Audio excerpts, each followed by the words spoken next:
reach that target. And to phase out the energy sector and move away from manufacturing is looking worse than ever. These naturally physically distanced goods-producing sectors would have thrived even throughout the pandemic. But now, as a result of their absence, we have higher unemployment here in Canada than the US, the UK, Germany, Japan, the G7 average, the European Union, even though all those jurisdictions are struggling with COVID as well. Why is it that workers abroad get paychecks while Canadians just get credit card debts? The Right Honourable Prime Minister. Mr. Speaker, if the member opposite had his way, the credit card debts of Canadians would be monstrous. Instead, we didn't listen to him, and we chose to invest in Canadians right away. We took on debt at the federal level, so provinces and mostly so Canadians, families, and businesses wouldn't have to. We invested to help Canadians through this pandemic with record amounts of supports for families, for seniors, for workers. The members opposite have consistently said we are doing too much too fast. No, we're doing what's necessary for Canadians. Well, member for Carleton. Well, I hate to break to the Prime Minister, but Canadians' credit card debts are monstrous. Under this Prime Minister, household debt for the first time ever exceeded the size of our entire GDP.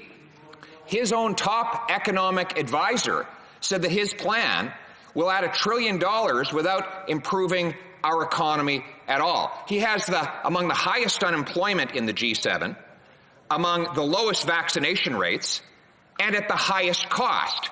Why is it this Prime Minister can only judge his success by how much he adds to household and national credit card debts rather than how many paychecks he can create?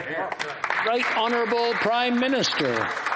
Mr. Speaker, through the first 4 years of our government, we created over 1 million jobs for Canadians at the same time as we lifted 1 million Canadians out of poverty. That is what our legacy contrasts with the previous Conservative government. But this Conservative MP for Carleton said consistently at the beginning of the pandemic that we were doing too much for people. We needed to help businesses fit quicker. We shouldn't be so generous with Canadians. Well, he was wrong on that. He's also wrong in his approach that we should be hunkering down and tightening our belts right now through this pandemic. This is a time for the federal government to be there to support Canadians, not just so they can make it through this pandemic, but so our economy will come roaring back stronger and faster afterwards. That is the approach that the world is recommending. Everyone understands that, except the Conservatives. The Honourable Member for Edmonton Centre.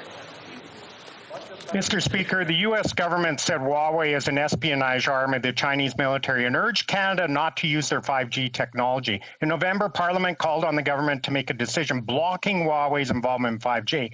Today, Minister Champagne announced 14 NSERC projects for $4.7 million in partnership with, you guessed it, Huawei. Mr. Speaker, why does this government continue to give Canadian tax dollars and intellectual property to Huawei? Honourable Prime Minister. Mr. Speaker, Canadians deserve a secure and competitive 5G network.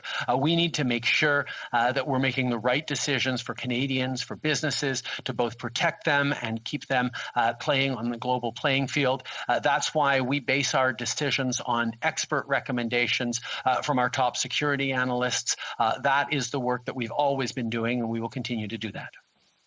The Honourable Leader of the Opposition. The Prime Minister says making the right decisions. He promised a decision on Huawei 2 years ago, Mr. Speaker. This House expressed its concerns about Huawei back in November, and still the government is announcing partnerships with Huawei, this one for almost $5 million. Canadian telecommunications companies across the country are literally pulling Huawei equipment out of their walls. When will this Prime Minister pull them out of taxpayers' wallets? Honourable Prime Minister.